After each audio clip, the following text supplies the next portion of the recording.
Pengertian sistem pernapasan. Sistem pernapasan adalah organ-organ yang melibatkan proses bernapas, bertanggung jawab dalam pertukaran oksigen dan karbon dioksida. Organ yang paling bertanggung jawab dalam sistem pernapasan adalah paru-paru, yang mana paru-paru ini sebagai pembawa pertukaran gas saat proses pernapasan manusia.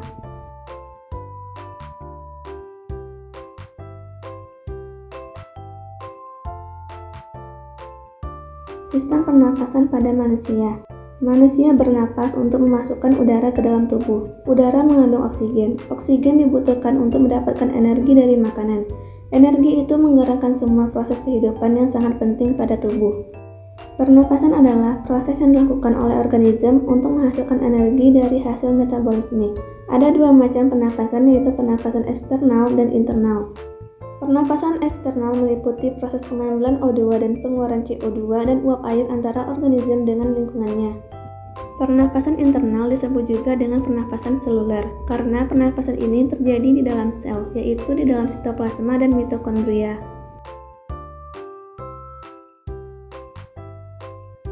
Organ pernapasan manusia terdiri atas hidung, faring, laring, trakea, bronkus, bronkiolus, dan paru-paru.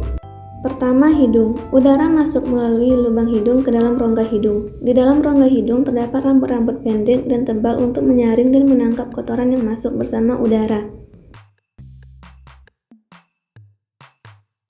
Kedua, faring.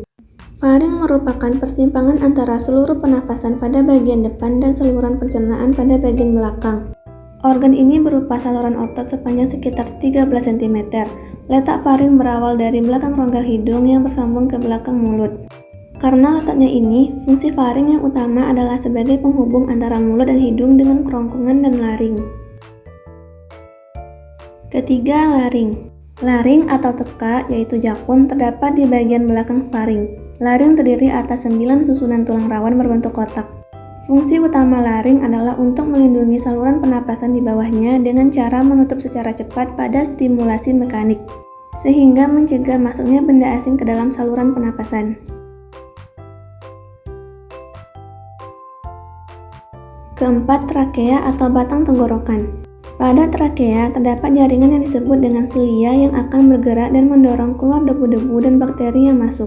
Batang tenggorokan atau trakea sebagian terletak di leher dan sebagian lainnya di rongga dada atau torak.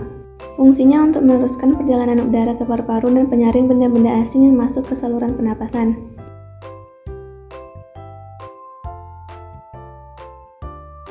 Kelima, bronkus. Bronkus merupakan percabangan dari trakea serta terdiri atas bronkus kiri dan bronkus kanan. Bronkus juga merupakan saluran penghubung trakea dan paru-paru melalui bronkiolus. Bronkiolus membawa udara yang kaya oksigen menuju alveolus untuk melakukan pertukaran dengan karbon dioksida. Kemudian, bronkus akan menyalurkan udara yang mengandung karbon dioksida keluar dari paru-paru. Fungsi bronkus berikutnya adalah menjaga kualitas udara yang masuk ke dalam paru-paru.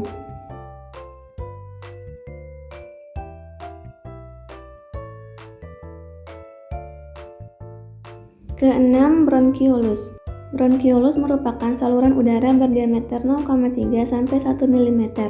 Fungsi bronkiolus yang utama adalah membantu distribusi udara di paru-paru. Udara yang masuk ke bronkus akan diteruskan ke bronkiolus lalu menuju ke alveoli. Alveoli sendiri adalah kantung udara tempat terjadinya pertukaran oksigen dengan karbon dioksida.